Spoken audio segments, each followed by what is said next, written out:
Assalamualaikum warahmatullahi wabarakatuh. Apa kabar kalian? Semoga kalian baik-baik saja dan tetap diberikan kesehatan oleh Allah Subhanahu wa taala. Bantu channel kami dengan cara subscribe dan tekan tombol lonceng kalian. Terima kasih. Semoga kisah ini bermanfaat. Kisah istri diceraikan karena gendut dan tak suka dandan. 1 tahun berlalu suami nyesal gegara ini. Setelah menikah, hubungan suami istri lambat laun akan diwarnai beragam ujian dan cobaan. Pernikahan sejatinya adalah mengingat kelebihan dan membuang kekurangan masing-masing pasangan. Jika salah satu masih saja mencari-cari kesalahan, alamat hubungan rumah tangga tidak bahagia. Karena setiap hari suami dan istri hanya sibuk melihat kekurangan pasangannya. Makan, minum, bercengkerama bersama anak hingga hubungan diranjang tak nyaman. Kondisi itu pastinya tidak nyaman.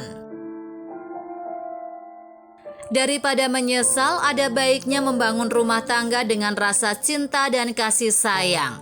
Lupakan kekurangan, lihat seberapa banyak kelebihan pasangan yang membuat kita bahagia. Seperti kisah yang diungkapkan seorang suami di akun Facebook Kata-Kata Kita berikut ini. Kisah penyesalan seorang suami. Aku dan istriku sudah menikah bertahun-tahun dan memiliki 3 orang anak. Tapi aku sudah gak tahan sama dia. Dia gendut, jelek, gak suka dandan, udah kayak orang yang berbeda sama dulu waktu masih pacaran. Aku menyesal, kenapa bisa menikahi istri yang jelek kayak gini. Melihat wajahnya yang berminyak dan rambut lepek, aku udah tahan 1 tahun. Aku akhirnya memberanikan diri menceraikannya. Setiap hari sepulang kerja aku langsung melihat seluruh rambutnya lepek berantakan. Setiap hari selalu pakai daster yang sama. Dia bilang dengan begitu lebih nyaman dan lebih mudah membersihkan rumah dan menjaga anak. Sejak melahirkan dia terus bertambah gendut dan tubuhnya kini sama sekali tidak menarik.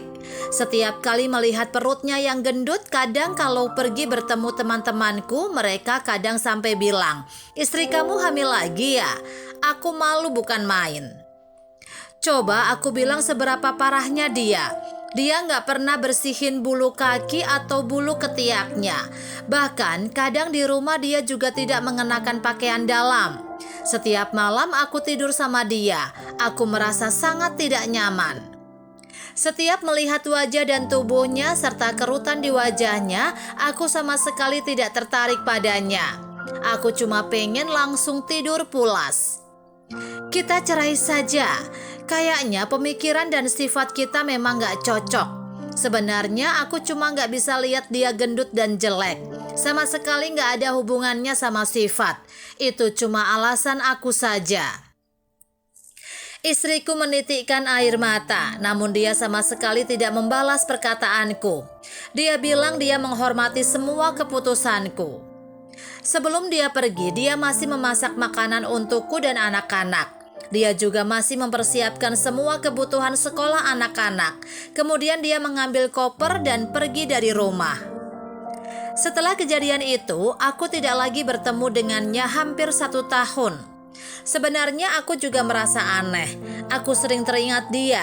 Aku sering mengingat bayangan dia memasak untukku. Dia selalu tertawa saat bermain bersama anak-anak. Dia sering bertanya bagaimana keadaan kantorku. Semakin lama aku semakin menyesal bercerai darinya. Sewaktu dia hamil, kami sangat menantikan kehadiran sang bayi. Waktu aku melihat dia menyusui, aku benar-benar merasa aku menikahi istri yang paling penuh cinta. Sebenarnya dia bukannya gak cantik, tapi demi aku, demi anak, demi keluarga ini dia merelakan dirinya sendiri. Dia sama sekali tidak punya waktu untuk merawat diri. Aku? Apa yang pernah aku lakukan untuknya? Di dalam hatinya anak-anak selalu yang terutama. Aku selalu yang kedua. Dirinya selalu ada di baris paling akhir. Aku menyesal. Aku punya wanita yang demi aku rela mengorbankan segalanya. Tapi aku sangat bodoh. Aku sendiri yang membuang kebahagiaan ini. Tapi sekarang menyesal juga tidak bisa mengembalikan lagi semuanya.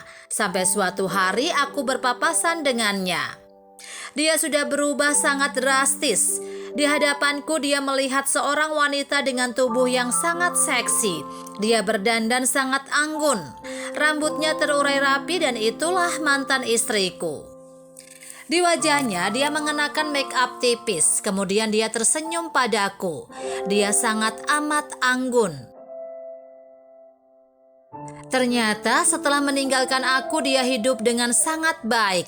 Di sampingnya ada seorang lelaki. Aku tidak mampu berkata apa-apa. Aku cuma bisa mengangguk dan mendoakan yang terbaik untuknya. Sobat, menjadi seorang istri itu tidaklah mudah. Kita harus menghargai pasangan kita. Apalagi mereka sudah banyak berkorban buat kita dan buat anak-anak kita. Coba, kapan terakhir kamu mencium dan mengucapkan aku cinta kamu sama istrimu? Pria yang menyayangi istrinya pasti tidak akan membuat istrinya kehabisan waktu untuk merawat dia. Kisah itu mengundang komentar netizen. Mereka seakan terbawa perasaan membaca kisah tersebut. Marni Rahman, semua tergantung suami.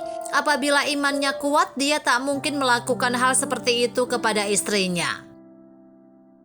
Rina Angel, Thanos, kalau istri mau cantik, seksi, dan wangi, sediakan PRT buat bantu-bantu di rumah.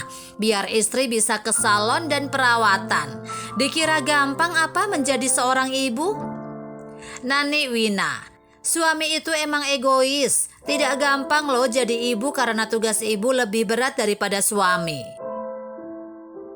Asti Harti, kecantikan lahiriah itu sifatnya sementara, tetapi yang abadi adalah kecantikan batiniah yang kita sering sebut inner beauty. Jadi sebagaimanapun dirawat atau perawatan di salon yang mahal sekalipun, tetap aja nggak akan kekal abadi selamanya. Kalau udah datang tuanya, tua aja. Kalau salon atau perawatan itu semua hanya menghambat saja. Toh pada waktu nua kita semua akan tua. Ingat itu dan camkan baik-baik, khususnya buat para lelaki. Nuryati aja. Makanya kalau mau ngambil keputusan harus dengan hati yang tenang supaya tidak menyesal. Kemudian jangan emosi digedein. Kan bisa dibicarakan dengan baik.